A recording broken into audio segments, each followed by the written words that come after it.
धर्मस्य ग्लानिर्भवति भारत अभ्युत्थानम् अधर्मस्य तदात्मानं सृजाम्यहम्। और इस तरह से आगे भक्ति योग स्पष्ट करते हैं 12वें अध्याय में कि परमात्मा के शुद्ध प्रेम को प्राप्त करने का सबसे सुगम एवं सर्वोच्च साधन भक्ति योग है। भक्ति का मतलब क्या है? पूजा पाठ, दिया, अगरबत्ती जलाना यही भक्ति नहीं है। यह तो एक क्रिया है। मन ईश्वर में लगे उसके लिए साधन अपनाए। जैसे एक मकान हो, मकान की छत जब डलती है तो नीचे से आधार दिए जाते हैं ताकि छत पक्की हो जाए। लेकिन छत पक्की होने के बाद भी अगर आधार निकालेंगे नहीं तो कैसा रहेंगे? ठीक इसी तरह जब तक हमारा मन भी परिपक्व अवस्था को प्राप्त नहीं करता है तब तक ये साधन अपनाए, पूजा पाठ करना ताकि मन लगे, उस परिपक्व अवस्था को प्राप्त करे। माला, जप, तप ये सारे आधार अपनाए, ये साधन है, ये आधार लगाए इस मन की परिपक्व अवस्था को बनाने के लिए। लेकिन उसी आधार के बीच में रहना चाहेंगे तो क्या होगा? घुटन होगी फिर।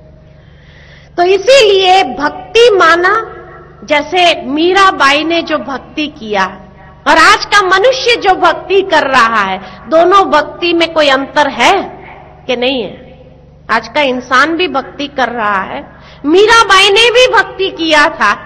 दोनों की भक्ति में क्या अंतर है? आज की भक्ति क्रिया ज्यादा हो गई, लेकिन मीराबाई की भक्ति में प्रेम ज्यादा था।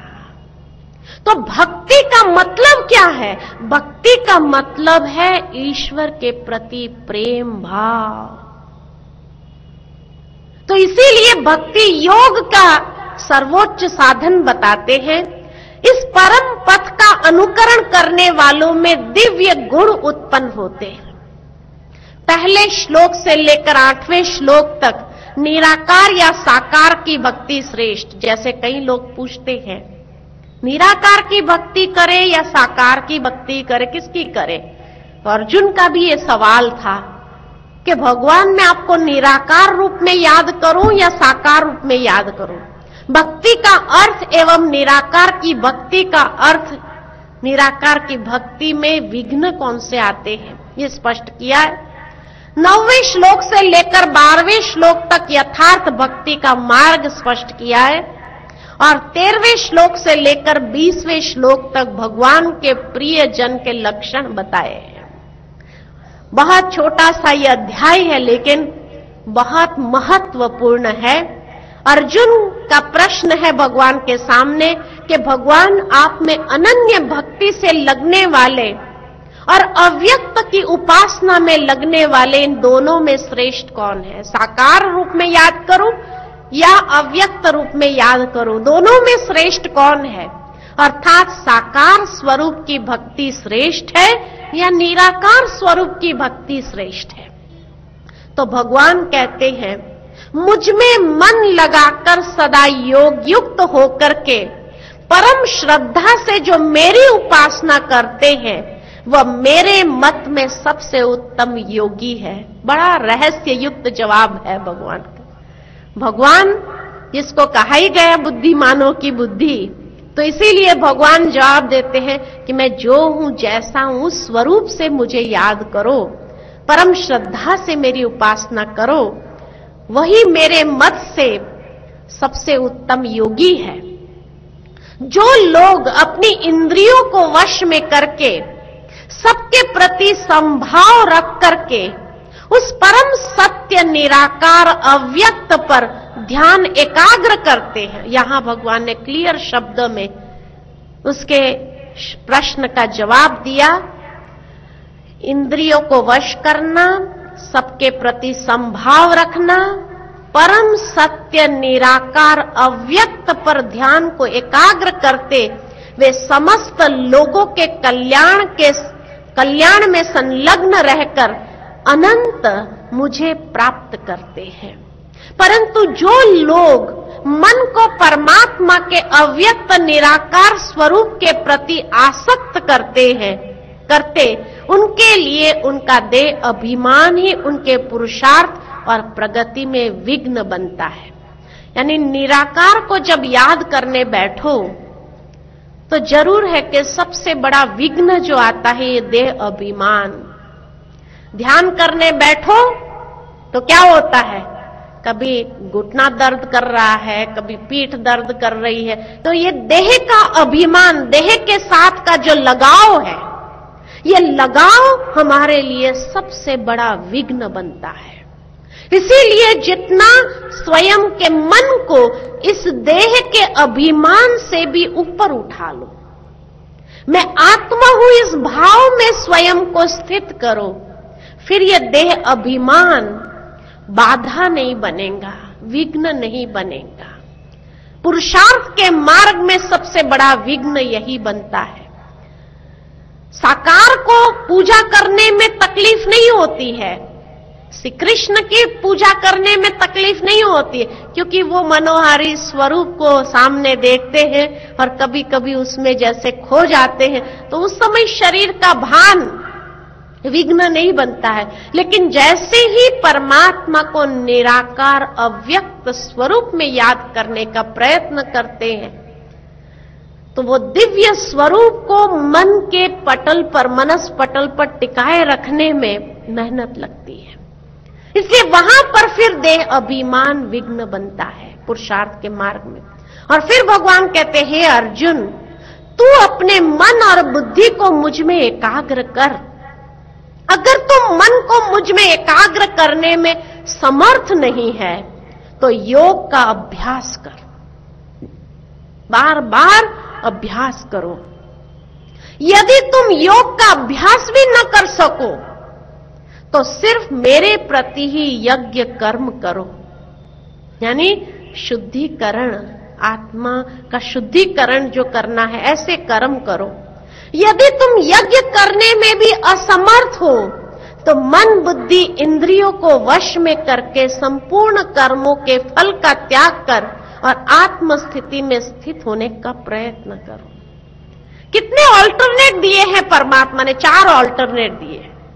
अगर तुम मेरे में मन को एकाग्र नहीं कर सकते हो तो योग अभ्यास करो, खास बैठक लगा करके बैठ करके अभ्यास करो। जितनी शारीरिक एकाग्रता होगी उतनी मन की एकाग्रता को लाना सहज हो जाएगा। और वो भी नहीं कर सके, बैठ करके भी करना मुश्किल है, तो सेवा करो, यज्ञ सेवा, यानी अनेक आत्माओं को जीवन शुद्ध बनाने की प्रेरणा देना, ये सबसे बड़ी सेवा है। किसी को आत्म उन्नति का मार्ग बताना, ये सबसे बड़ी सेवा है। ये सेवा कर्म करो, उसमें बिजी हो जाओ। और वो भी अगर नहीं कर सके तो मन बुद्धि को वश कर आत्म स्थिति में स्थित हो जा। ये 4 ऑल्टरनेट बताया, जो भी सहज हो, लेकिन निराकार की ही आराधना उपासना करने की प्रेरणा दिया। और फिर कहा, अभ्यास से ज्ञान श्रेष्ठ है, अभ्यास करने से ज्ञान श्रेष्ठ है। इसलिए ज्ञान को समझो। ज्ञान से ध्यान श्रेष्ठ है और ध्यान से सब कर्म फल का त्याग श्रेष्ठ है। जो कर्म करो भूल जाओ, समर्पण कर दो, ईश्वर को अर्पण कर दो। ये फल भी तुम्हें अर्पण, जो फल इसका मिलना है वो भी उसको अर्पण। कर्म फल के त्याग से तत्काल ही परम शांति प्राप्त हो जाती। आसक्ति खत्म हो गई तो मन शांत हो जाता है।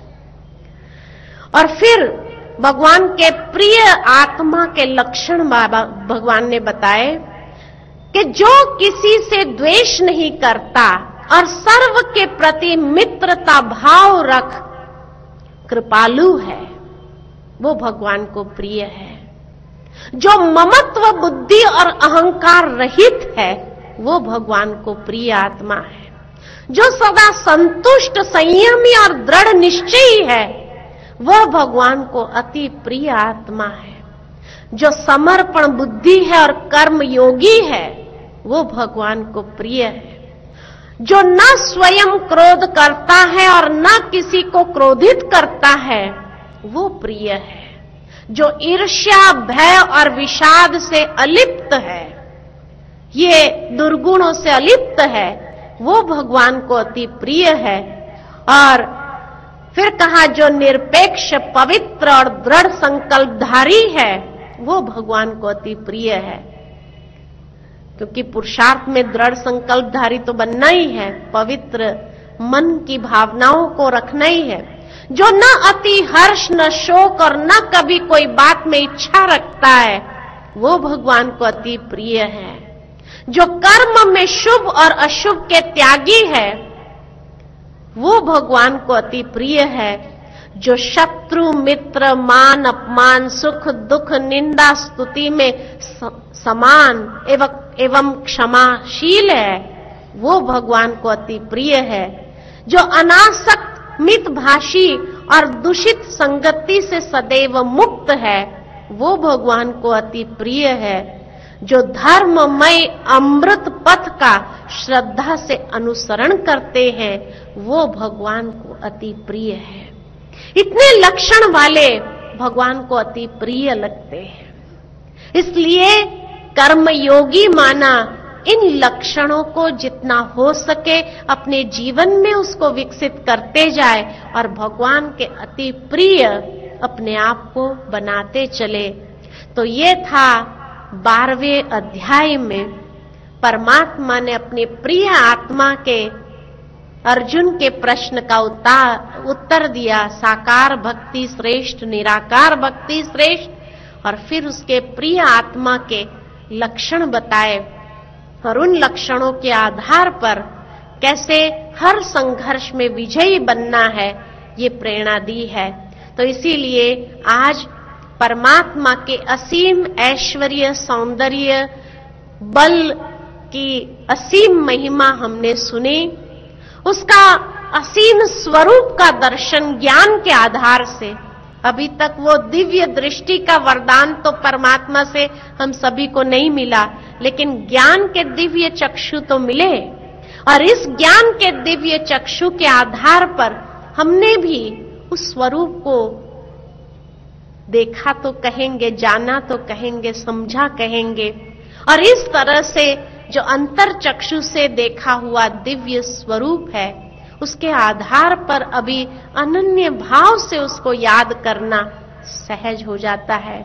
तो अभी हम सभी थोड़ी क्षण के लिए बैठेंगे परमात्मा की दिव्य स्मृति में और सर्व संबंधों के आधार पर उसको याद करेंगे। और भजन हम सबके सामने बजेगा कि भगवान कैसे हमारा साथी है। वो शब्दों को सिर्फ नहीं सुनना, लेकिन उसके साथ साथ उसके भाव में अपने मन को स्थित करते जाना। तो जैसे पहले मैं कमेंट्री के साथ आपको योग कराती हूं और उसके बाद उस भजन में मन को एकाग्र करेंगे। तो अब अपने मन को बाह्य सभी बातों से समेट ले, योग अभ्यास करेंगे। और योग अभ्यास के लिए अपने मन को शुद्ध संकल्प देते जाएंगे।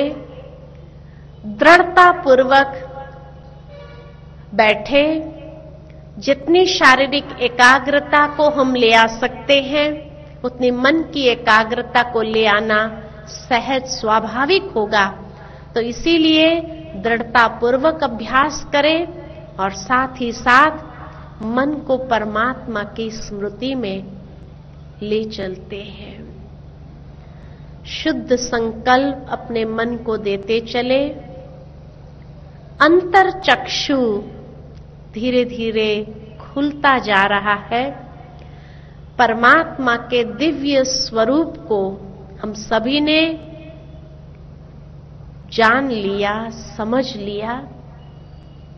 अब उस अंतर चक्षु के सामने उस परमात्मा के दिव्य स्वरूप पे हम अपने मन और बुद्धि को एकाग्र करेंगे।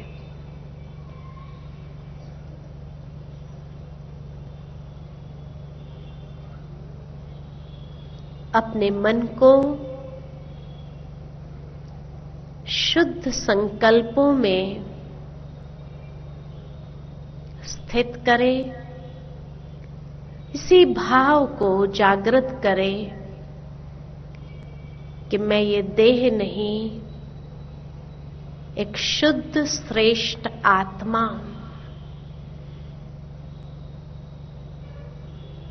परमात्मा की अति प्रिय संतान,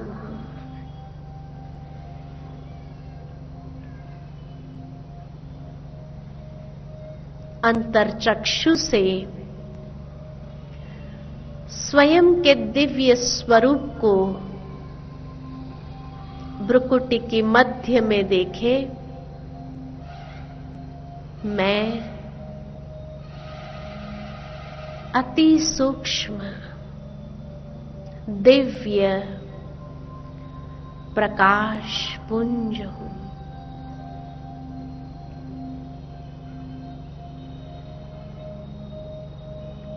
धीरे धीरे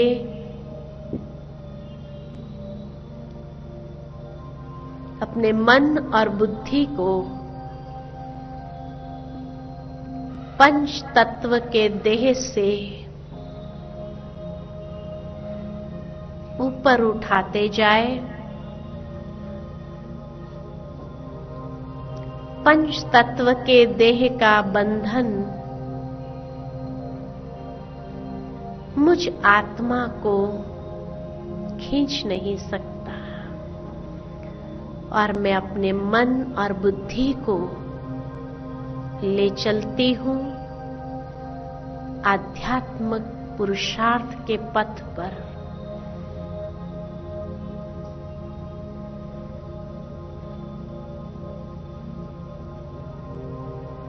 चलते हैं एक यात्रा पर परम धाम की ओर, पंचतत्व की दुनिया से दूर, देह और देह के सर्व संबंधों से भी मन को मुक्त करते हुए, सूर्य चंद्र तारागण से भी पार परम धाम में, जहां चारों ओर दिव्य प्रकाश फैला हुआ है।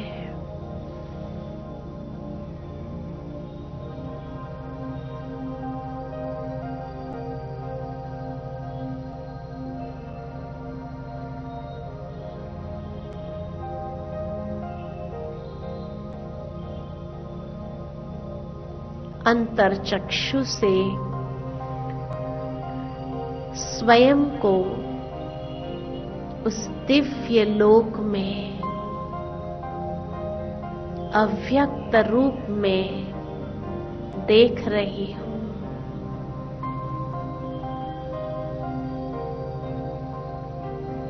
जहां मैं आत्मा संपूर्ण सतोगुणी स्वरूप में परमात्मा के समान प्रकृति को धारण की हुई हूं।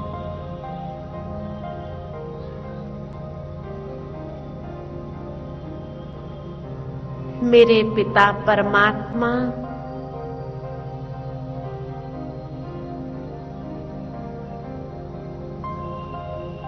दिव्य प्रकाश पुंज है।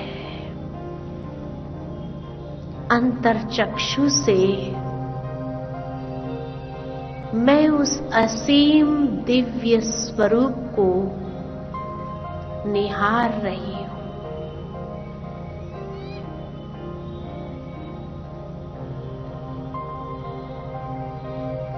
हजारों सूर्य से तेजोमय स्वरूप,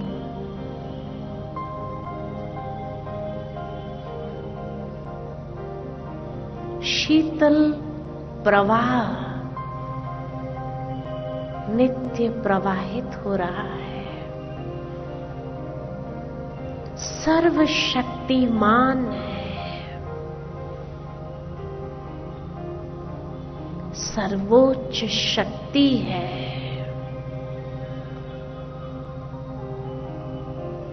निर्मल और पवित्र स्वरूप है।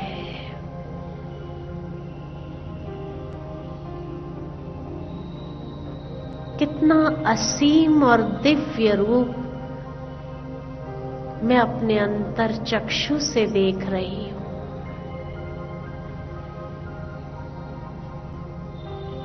ज्ञान युक्त बुद्धि से आज मैंने परमात्मा के इस असीम ऐश्वर्य सौंदर्य को देखा है, जाना है, समझा है,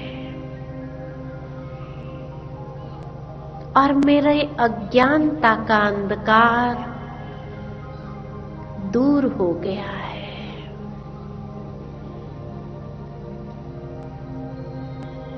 अब तक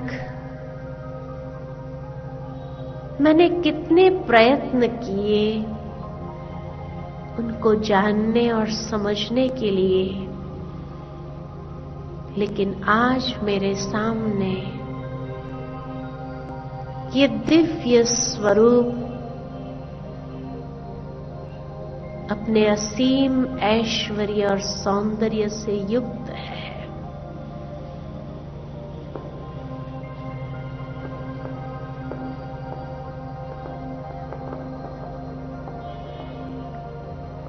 कुछ क्षण के लिए मन को इस दिव्य स्वरूप में एकाग्र करती हूं और परमात्मा के असीम प्यार में समाती जाती हूं।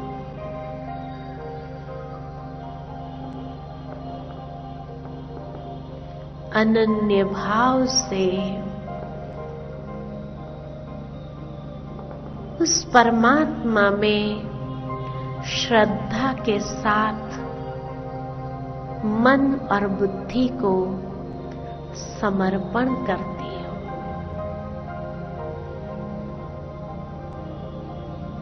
और सर्व संबंधों का सुख उस परमात्मा के सानिध्य में रहते हुए अनुभव करती हूं।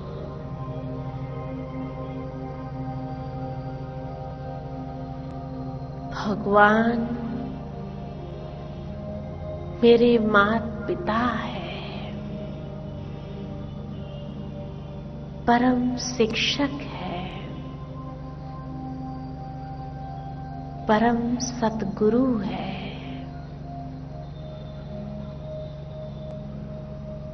जिसके वरदानों से मेरा जीवन धन्य धन्य हो रहा है।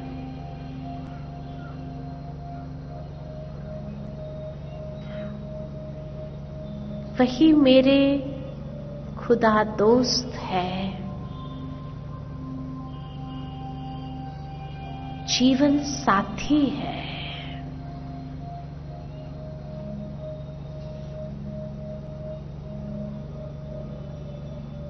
मेरा प्रियतम है। भगवान मेरा साथी है।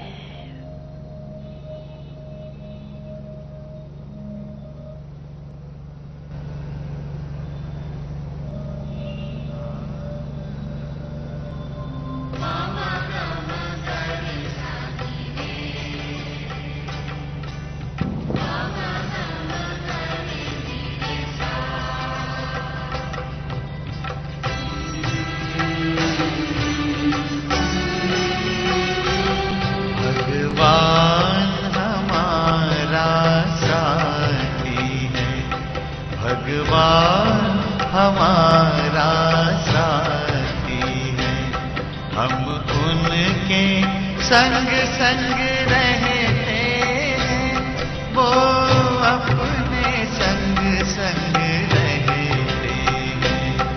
जैसे दीपक में बाती है, भगवान हमारा साथी है।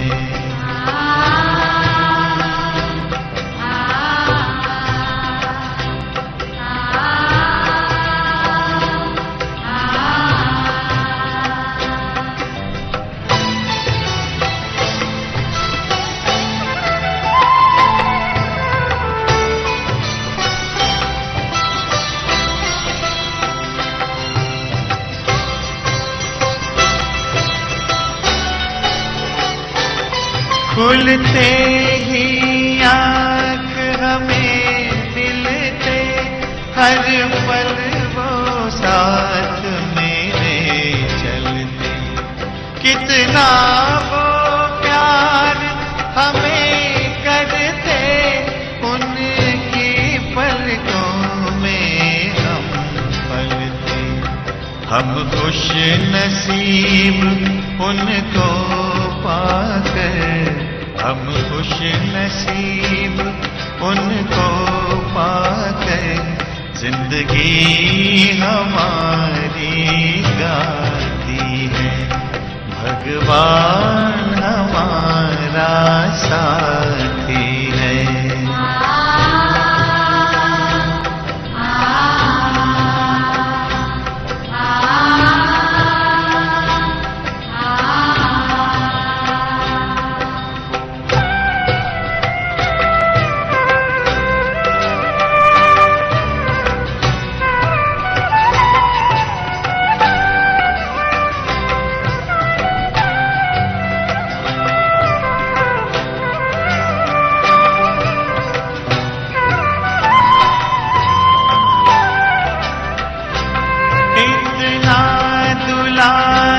माँ की ममता, हम प्यार पिता का पाते।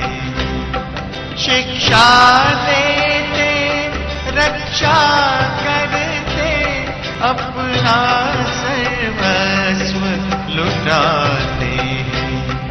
प्यारी मुरली प्रतिदिन हमको, प्यारी मुरली प्रतिदिन हमको आती प्रभु प्रेम की पाती है।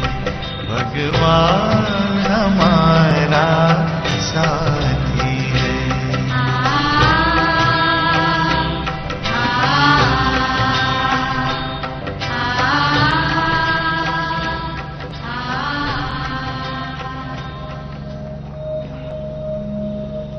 सर्व संबंधों के सुख का अनुभव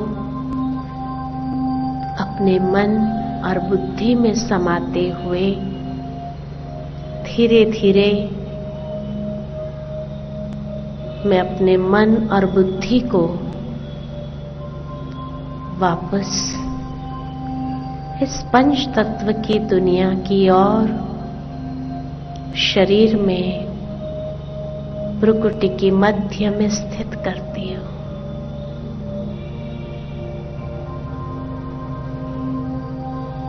और शरीर में सर्व इंद्रियों में रोम रोम में उस परमात्मा शक्ति को प्रवाहित करती हूं।